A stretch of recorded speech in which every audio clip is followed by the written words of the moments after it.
What you're about to hear is an interview that I recorded in the late 90s with, of all people, my good old pop. At the time, my father and I were both still practicing psychotherapy with couples, families, and other intimate relationships. And even though the focus was on couples counseling, we recorded it for a lay audience, and so there are many, many insights which are relevant to a relationship or a couples coach. And that's why it's presented here. So without further ado, here's the interview.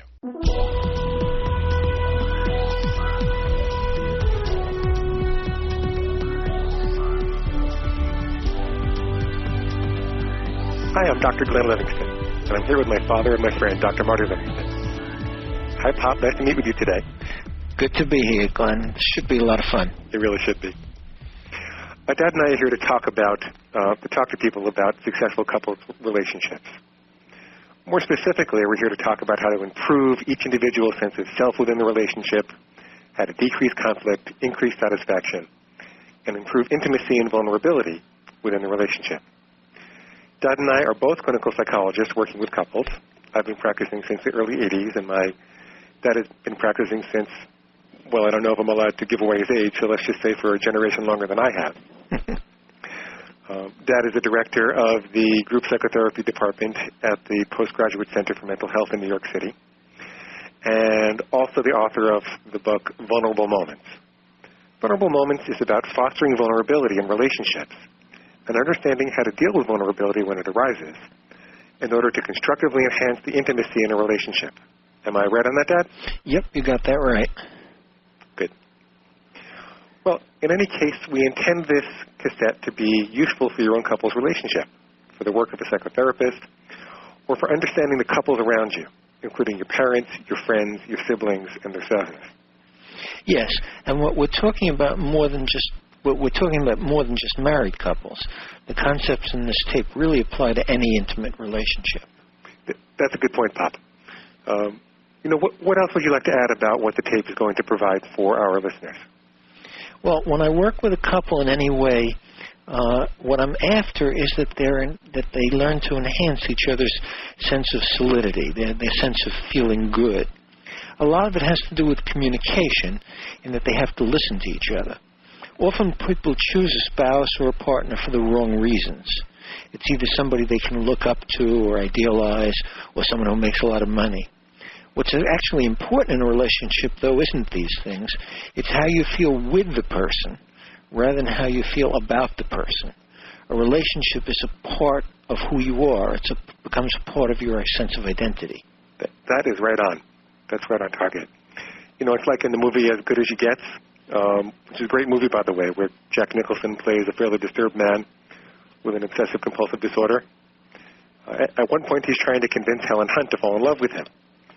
He's able to convince her to consider loving him finally when he says, "When I'm with you, I feel like a better person. I like who I am when I'm with you." Yeah, that's what's important. So our goal, then, is to help you as part of a couple to be able to say to your partner what Jack Nicholson said to Helen Hunt. I like myself better when I'm with you. I'm a better person for having been part of this couple. I'm a better person for having been part of the relationship than having been by myself. I can accomplish more in this world. I can be who I want to be, more so because of our relationship than without our relationship. So, Dad, with that, why don't we move on? Why don't you tell me, what is it about working with couples that you find so valuable? I mean, what made you want to develop an expertise in that area in the first place, and what made you want to write your book on vulnerable moments? Well, it's an interesting thing about working with couples. I've always been drawn to working with more than one person at a time. So at first I started doing group therapy, just immersed in groups of all kinds. And then couples just came naturally to me. Also, couples work was what seemed to improve all the things that individuals were coming in to talk about. Even if they came in individually, often the main problem was what they did within relationships. So working with an actual couple when it was possible seemed to supercharge the work with the individual.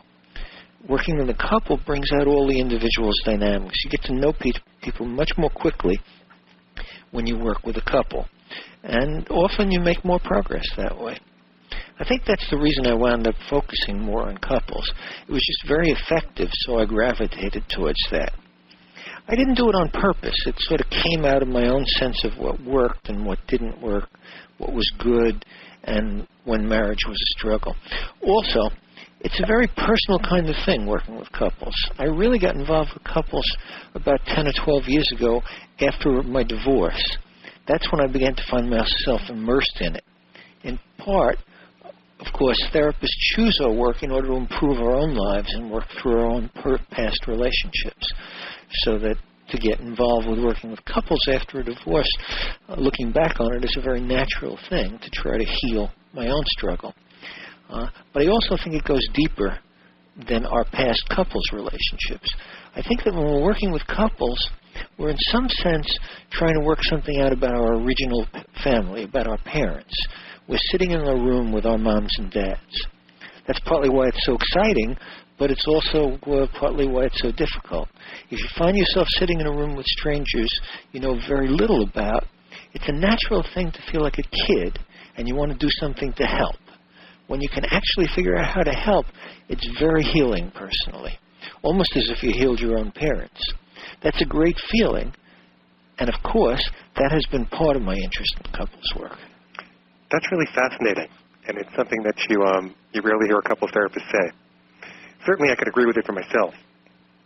Working with couples was partially motivated by my wish to develop a strong and intimate marriage.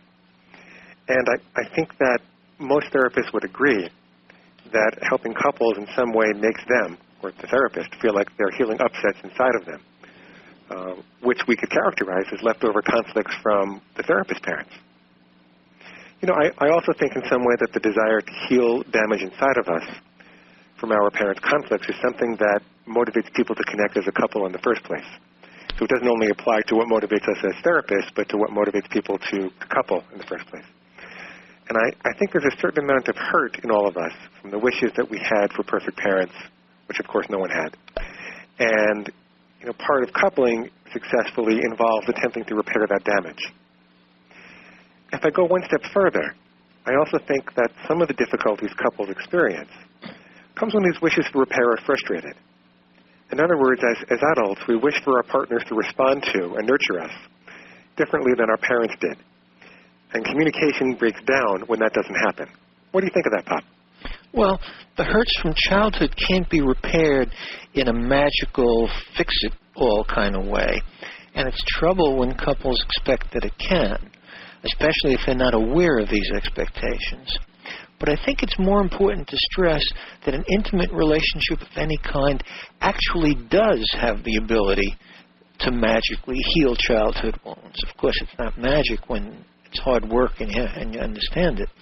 But it has the ability to heal these wounds once intimacy is fostered and a mutual vulnerability is made possible. It feels like magic to the couple. If you don't really understand the work and the dynamics involved, it feels like magic, but it's not magic.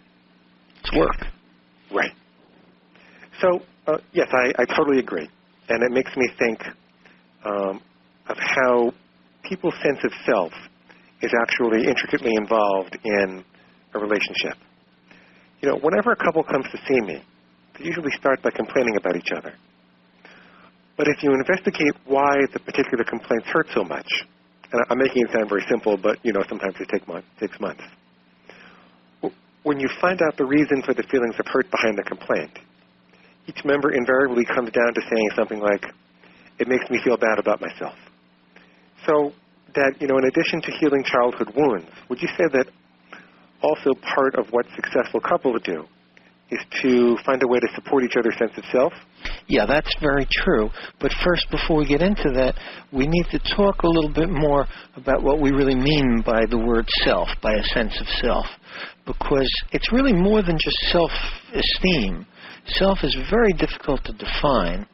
What we're really talking about is not an actual entity. There's no concrete thing called self that we can point at.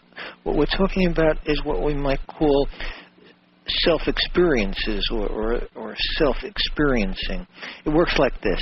As a child develops and begins to mature, he has different kinds of self-experiences and feeling states connected with these experiences. They range from feeling fragmented, like falling apart, not being integrated, what people as adults usually describe as having a breakdown or falling apart, coming to pieces. They range from that to being cohesive and solid. Solidity is what adults might describe as feeling confident and strong. The sense of self is associated with the emotional energy level that people experience. On the one hand, when someone's feeling fragmented or not integrated, they usually also feel depleted and tired. On the other hand, when people describe themselves as strong and confident, they also tend to feel vital, expansive, and happy. You know, I think we can all intuitively identify with those feelings and words. There are definitely times when we all feel that we are falling apart, even though we know we're not. And there are other times when we feel confident and strong, ready to take on the world. You know, the simple way of saying it is that sometimes you feel good about yourself. There are different moods that we have, or what I would prefer to call the states of the self or the self-experience. And when we're talking about self-esteem, we're all striving to feel solidity in our interior, and we suffer when we don't. There's another way to look at self, as something that we all strive to develop. When you get older and you look back, one of the worst tragedies is to find yourself saying, I didn't pursue what I needed to, or I didn't become what I wanted to. In a good relationship, the couple supports each other to pursue what they want to achieve and to become what they want to become. A lot of couples struggle with this particular aspect of self, both within themselves and in their marriage. But I want to get back to your question on self-esteem, because it's not an accident that it comes up with couples, and I'd like to refine the nature of what we're saying here. Part of the need to find a partner, as you were saying before, is to heal some hurts from childhood. People become couples in part out of the hope that their partner will be able to give them experiences that will make them feel more solid and more vital, to feel better about themselves than their parents made them feel. So I'm not talking about building self-esteem in an inflated, exaggerated, artificial way, like, oh, I'm the best baseball player in the world. A relationship is not going to do that. And if it does, it's really trouble, being dependent on that kind of a false admiration and feedback. Interesting. What a good relationship does is to help you have experiences of somebody listening and being ready to understand. These kinds of experience can build your sense of self and help you feel more solid than you did before the relationship. You know, Heinz Kohut, who was the founder of self-psychology, had a quip that he liked to repeat all the time that I like also. He said that a good marriage is one in which only one person gets to be crazy at a time. And that lets the other one rise to the challenge of providing the developmental experiences we're talking about. Whereas if they're both crazy at the same time, they're in trouble. So that's it. Say a little more about what you mean by developmental experiences. Do you mean listening empathically, understanding, and nurturing? Well, yes. What I really mean is that when couples fight, they usually start blaming each other for their hurts. When both people are yelling, screaming, and blaming, you don't need a PhD to know that that's not going to work. What's needed is for one of them to rise to the level of listening, and in the process of listening and understanding, they provide the experience that leads to a healing for their partner. I said developmental experiences because the hurts that couples feel often come from not quite getting what they needed in their childhoods. For example, when the child takes its first steps, the mother is excited. Seeing and feeling that excitement on mother's face and in her voice and her actions, that's critical to the child in order to help them consolidate their sense of self. If a kid, on the other hand, takes their first steps and the mother is kind of blah about it and doesn't get excited, then there's something in the child's sense of self that doesn't quite come together properly. Something doesn't consolidate. That's what I mean by missing a developmental experience. So what I'm saying is that in a marriage, the unconscious hope that people have is that they're going to get some of the experiences they didn't get from their childhood. The problem is that often both partners can have these needs at the same time, and neither is sort of the designated parent at the moment. At those times, there's a clash, because both partners want to be taken care of, to be listened to and understood at the same time.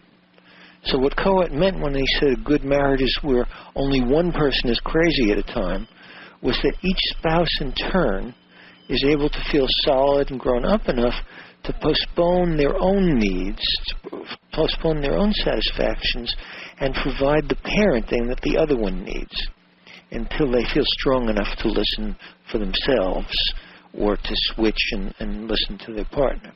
Basically, the couple needs to take turns parenting each other. Pop, let me just reiterate some of the powerful points you made, because I think you've covered the core of the theme that we're talking about here. You noted that couples need to support each other's sense of self-esteem.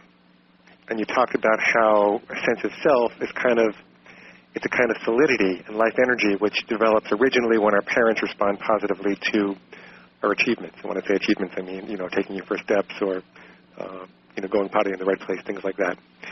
You also talked about how we all as adults have patches of insecurity in our senses of self. Those areas where we feel vulnerable to falling apart or feeling like we're falling apart, or vulnerable to not being able to handle something. Areas where the self can be disrupted. Yep. So then you made a connection that a good relationship is where one person gets to be crazy at a time. I love that expression. Mm-hmm. The other person makes a conscious decision to rise to the challenge of taking care of the person feeling more disrupted. This is in the ideal scenario. They make that conscious decision to be a caretaker of the person feeling disrupted or crazy. They decide to help put that other person together, so to speak, to postpone their own gratification and make their partner feel cohesive. But we both know that it's an awful lot harder than it sounds. And relationships get into trouble when both people feel fragmented or disrupted at the same time. Because it's then when people tend to lock horns and feel like they're at cross purposes. When neither person rises to the challenge of taking care of the other, that's when conflicts and all the unpleasant things that couples complain about start to happen. Yeah, that's really putting it well.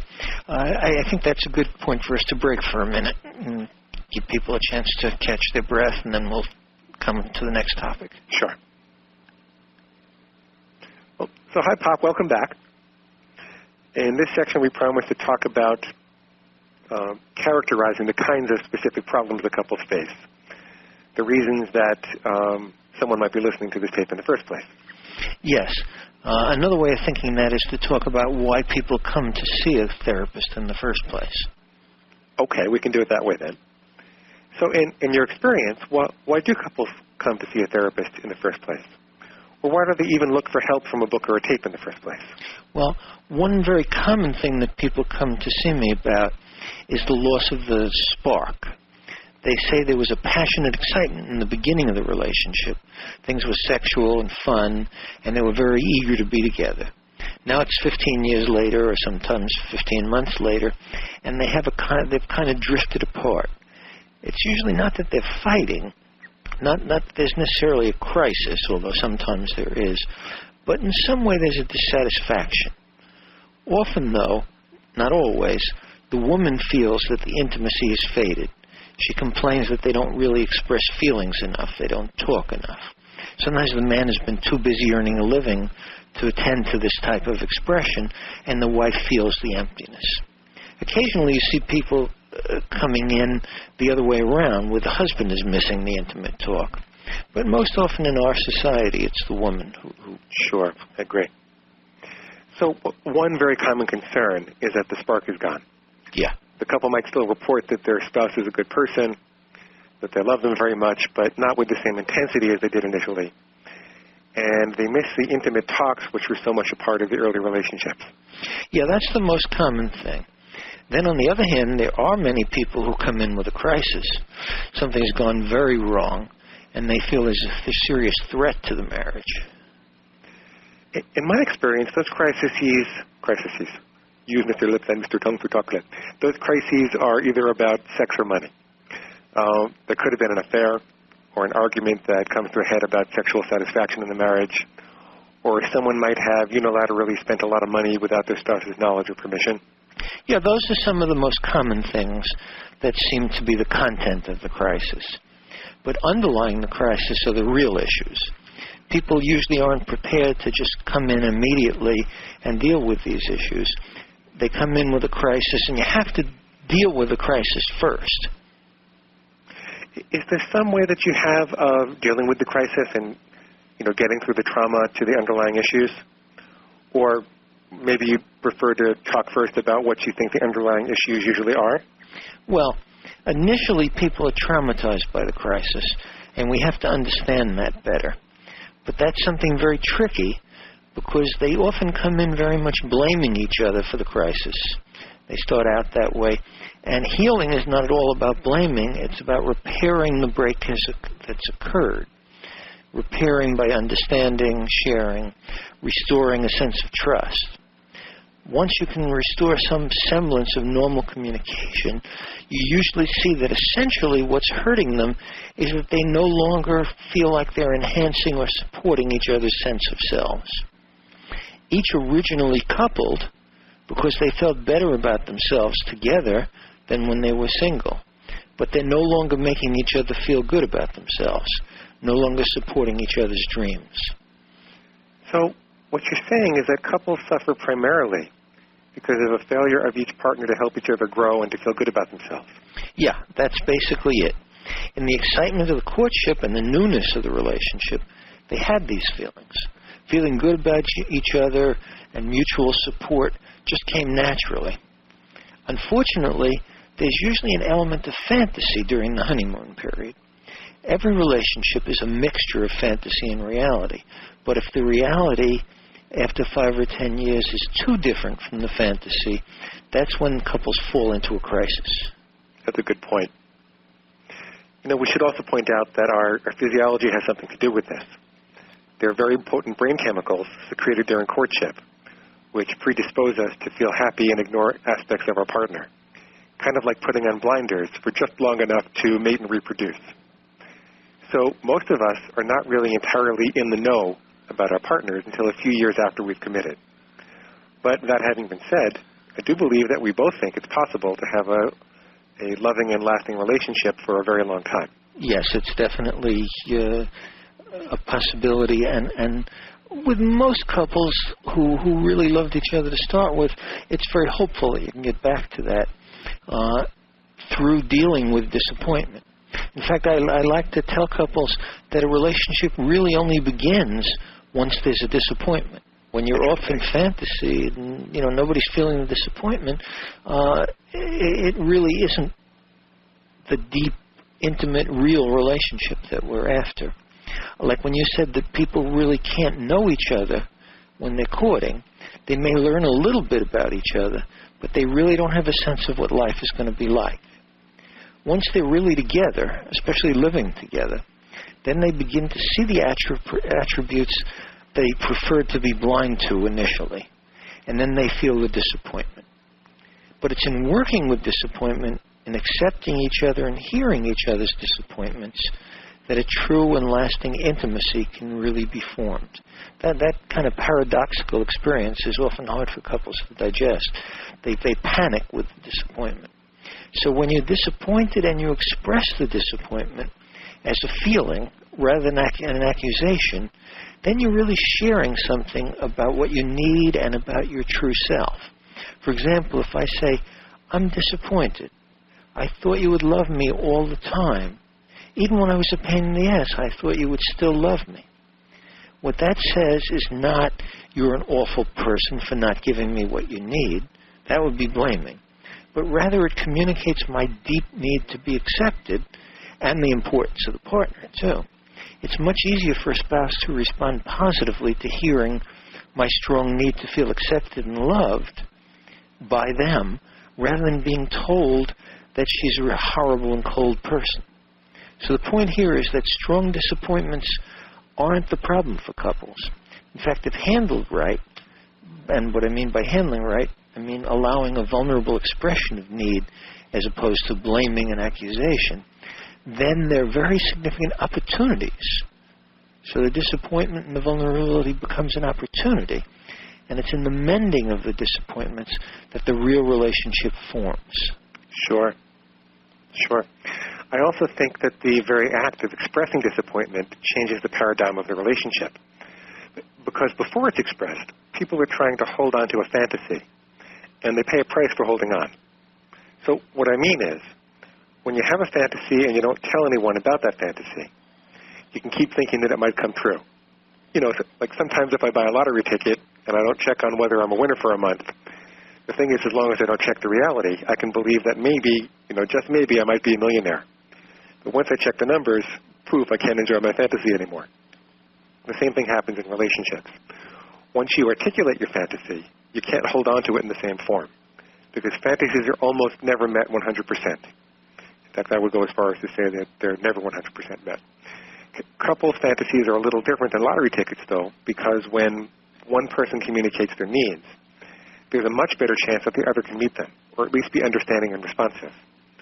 So to restate the problem, people tend not to talk to their partner about their needs, because it allows them to hold on to the fantasy that someday their needs will be met 100%. So they accept 0% in reality in order to maintain 100% in fantasy. When the vulnerable communication starts, though, the whole paradigm shifts. It's like the person can no longer cling to the fantasy, and they begin to accept 40 or 50%, which, if you get it consistently from your partner, is really doing very well. Yeah, that's true. There's another point I want to make, which goes more towards guidance, or how to begin to restore communication. Because couples tend to start from a blaming place, they tend to phrase their concerns in the negative, which perpetuates the cycle. See, it's much easier to respond to a positive communication, something that tells your partner what you want, as opposed to a negative communication, which is something that tells your partner what you don't want. I tell couples this story sometimes to illustrate the difference. So John comes home and tells Mary, you made that meatloaf again for dinner? You made meatloaf again for dinner? How many times do I have to tell you that I hate meatloaf? How many more times are you going to make effing meatloaf?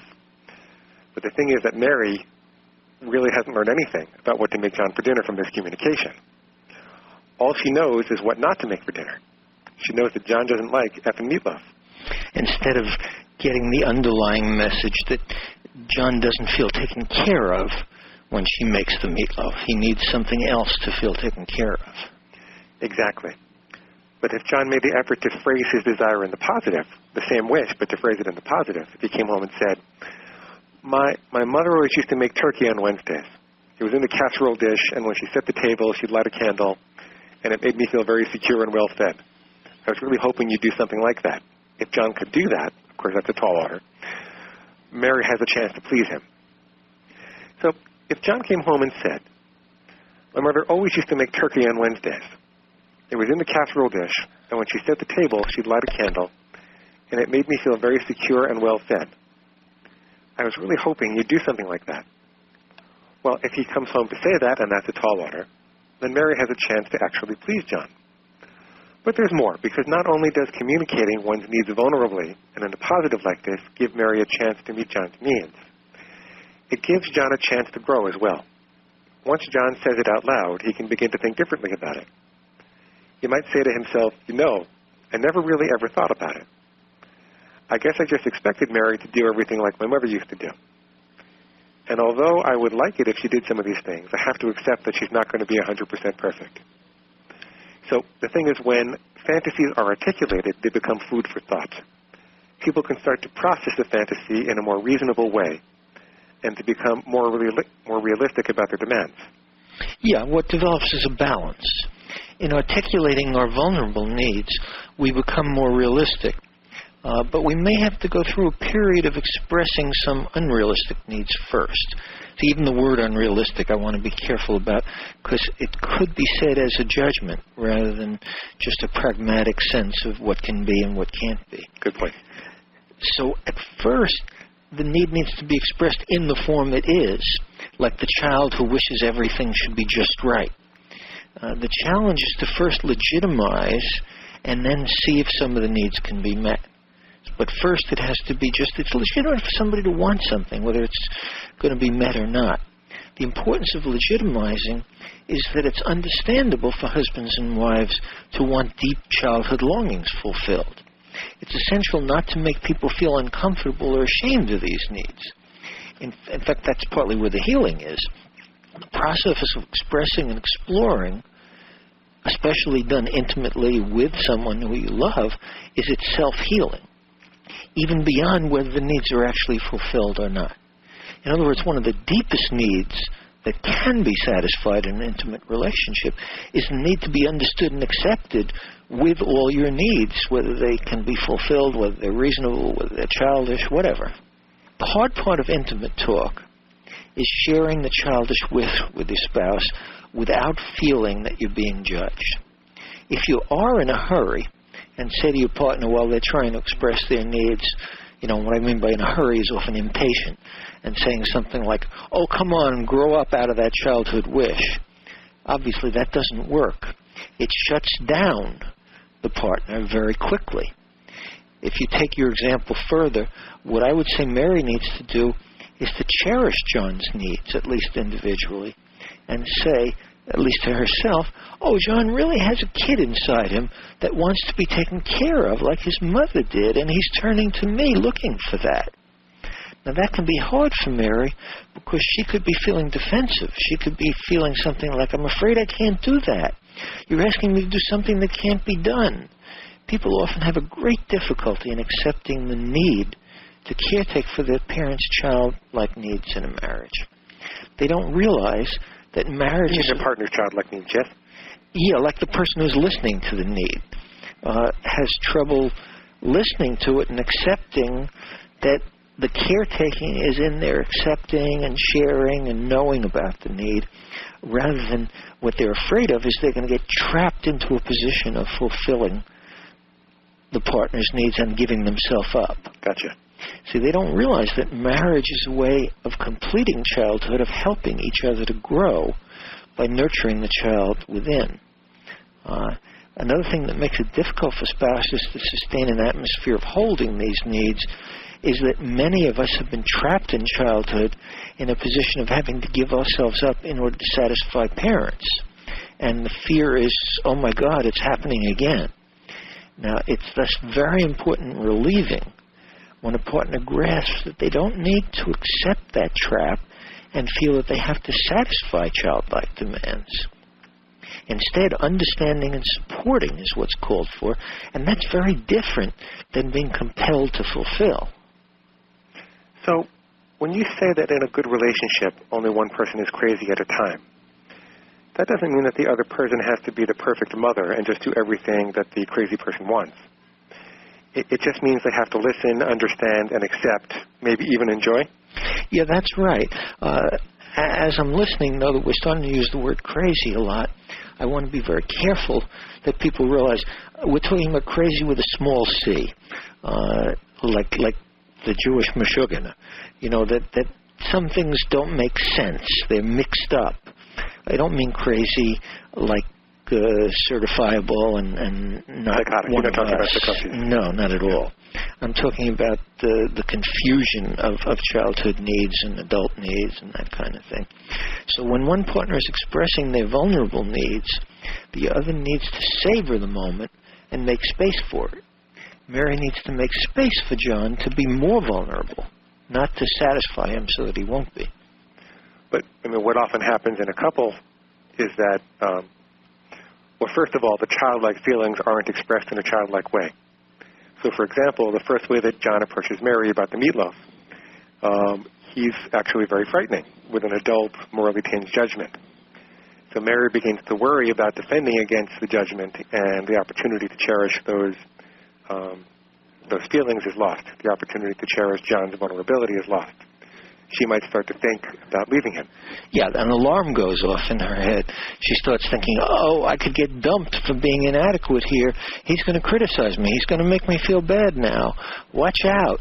She has all these fears in response to John's presenting as if he was a judging, rational, authority adult, rather than the little kid underneath that's trying to speak. Right. And so and kind of come back to what we talked about in the beginning, which is that every couple will tell you that the problem in a relationship is communication. But I think what they mean is that they don't know how to be clear about their underlying needs. And their partner often experiences their attempts to communicate those underlying needs as a criticism. Yeah, even in sessions, with a therapist, people tell you that their worst expectations, they tell you about their worst expectations. It's very difficult, in contrast, for them to say clearly what they need and what they're hoping for. The dread is much easier to talk about. Right, and I think that part of the problem also is that people are disconnected from their own childlike needs. Besides dreading the possible judgmental reaction, they've judged it themselves before they say it at all. Yeah, they're dreading and expecting that what happened in childhood is going to be repeated. Right. So the thing is that vulnerable people have a childlike wish, which really needs to be cherished if the communication in the marriage is going to be successful. But they have difficulty getting this across to their partner without it seeming like an adult judgment. Uh-huh. And also, some people are unable to respect and cherish their partner's needs because of conflicting wishes. That's right. Both people want to have their needs met at the same time, and then no one gets satisfied. Mm-hmm. Yeah, there is that problem in a relationship because two people are involved.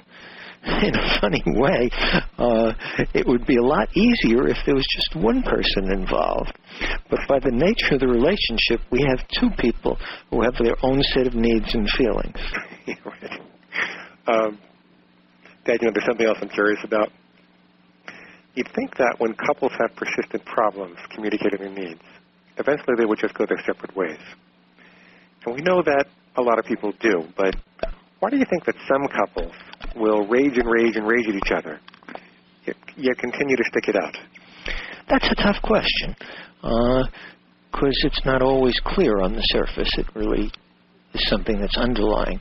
On one level, you can assume they're getting something from the contact, including the fight.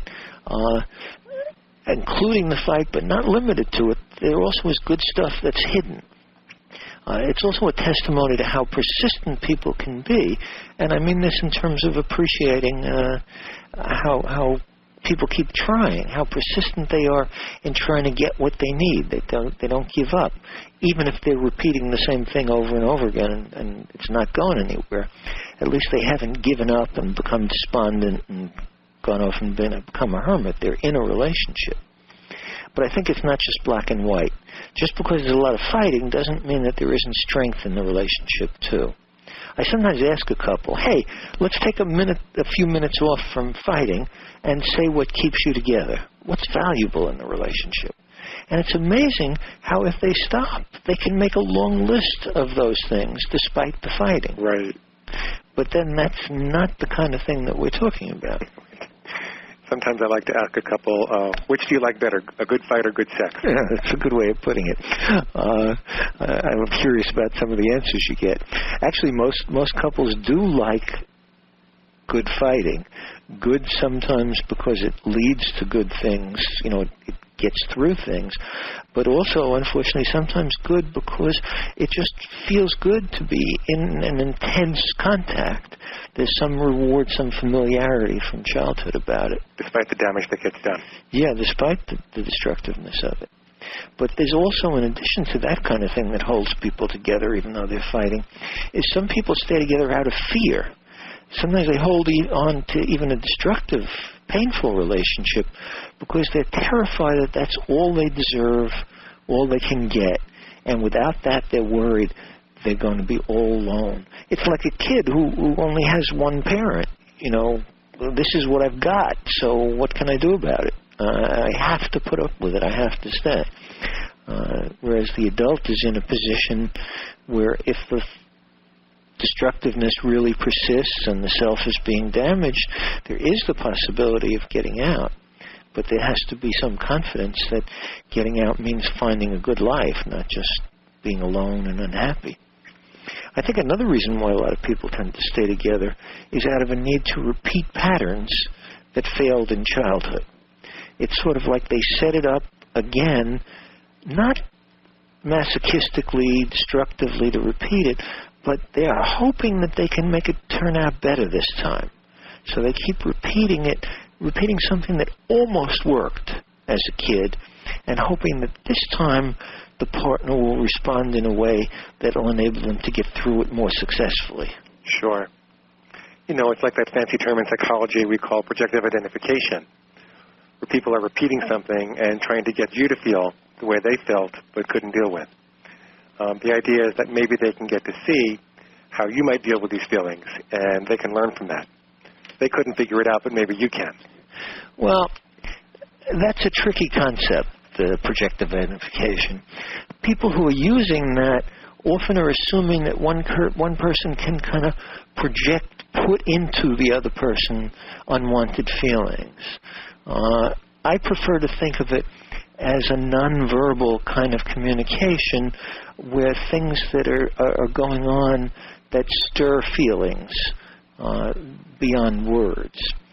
They only stir feelings, though, because they're there to be stirred. I don't see it as one person putting it in the other, but one person's actions do tend to produce, if the person has that, a set of feelings.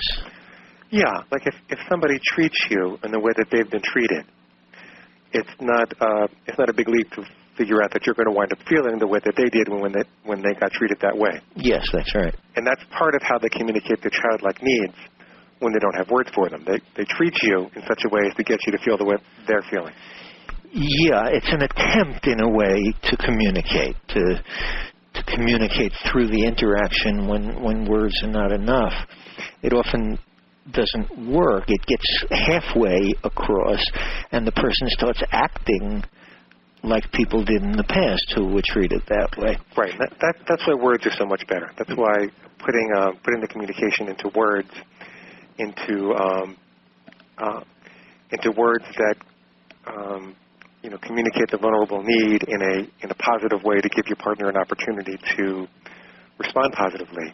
Well, that's why that's so important, because words are the food of reason, one way that I like to think about it. And when you articulate something in language, then your partner has an opportunity to respond, more from their adult self than the childlike self. Yeah. Part of the way any therapy process works is first legitimizing and making room for feelings in any way that they can be expressed, but in time being able to put them into words so that the grown-up self can work with them. That's a great way to put it. It's also very important for the couple to realize that each partner is striving to get what they need the best way they can. See, if you see your partner as trying his best to make contact with you and to get what they need, that's very different from feeling that they're out to get you or to humiliate you, that they're doing things in order to hurt you. Just because I feel hurt doesn't really warrant the assumption many people make that my partner wanted to hurt me. That's worth saying again, Dad. Could you say that again? That people often make the mistake that they see their partner's protection or their partner's really striving to make contact and to go further because it does hurt them. Like, let's say somebody really needs space. So in the middle of an argument, they're really trying to get through it. They want to take a break for a minute. The other person could feel abandoned, and then the worst part of it is the assumption that you're doing that to threaten me, you're doing that to humiliate me. And then they're really off and running.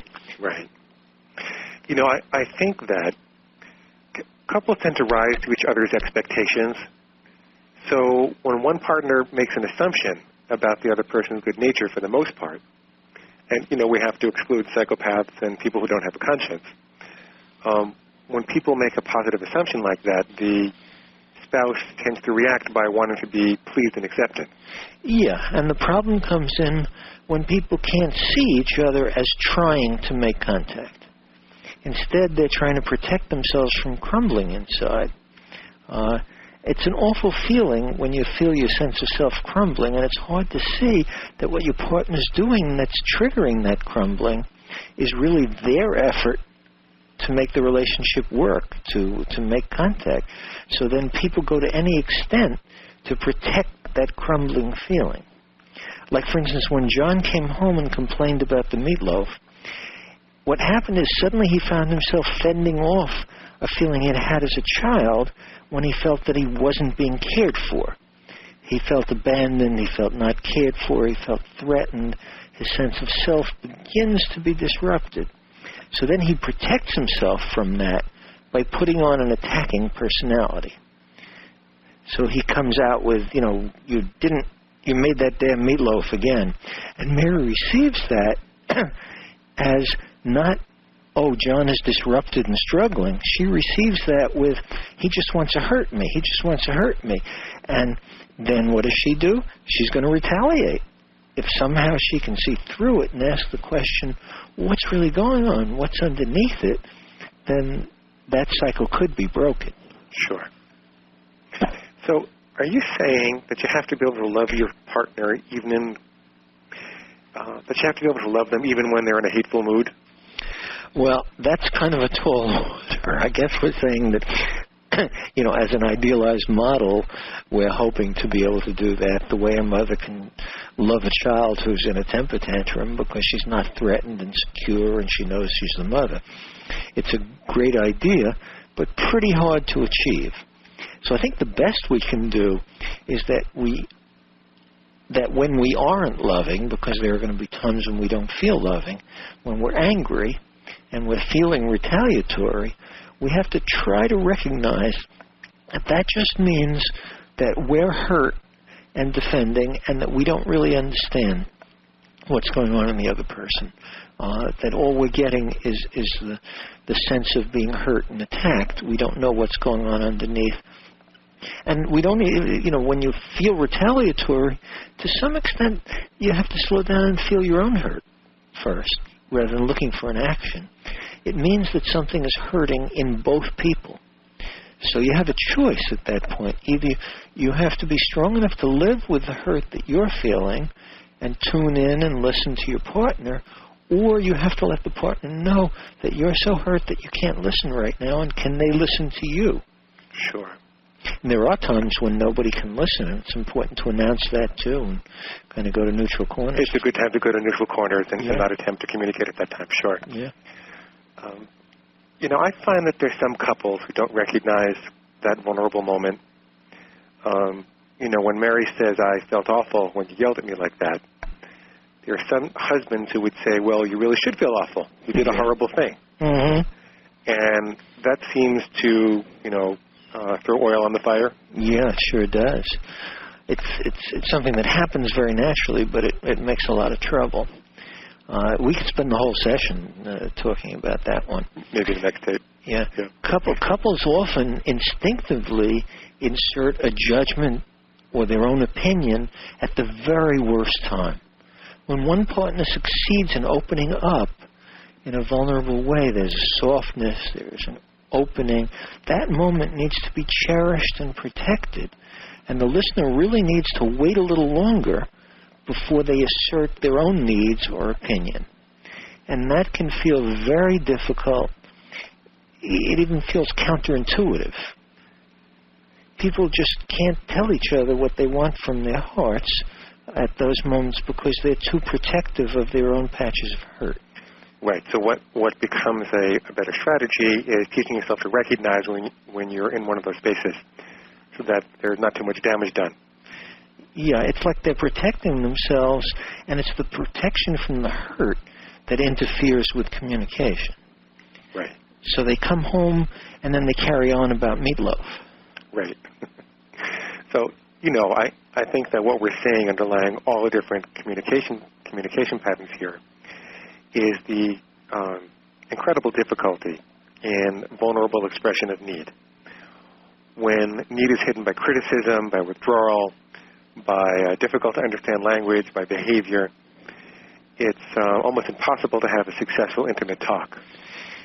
Yeah, that's true. At those points, it's very hard to really communicate. One person has to be strong enough to really listen to the other, or to at least to recognize that that's a tough point. Otherwise, they're going to fight about the meatloaf all night. Right. So I think it's just about time for us to stop. Dad, it's time for dinner. What would you like for dinner? Not having meatloaf, right? No, not meatloaf again. Right. Well, for all of you listening on tape, I hope that we were able to answer a few questions, stir some thoughts about what might underlie the struggle that couples have, about the hurt and the need that lies just beneath the protective blaming and attacks. So I want to thank you very much for purchasing and listening to the tape. If you have any questions, please feel free to contact my dad, Dr. Marty Livingston. His phone number is 212-685-4336, 212-685-4336, and that's a phone number in New York City in the United States. So long for now. Bye for now, and thanks. Okay.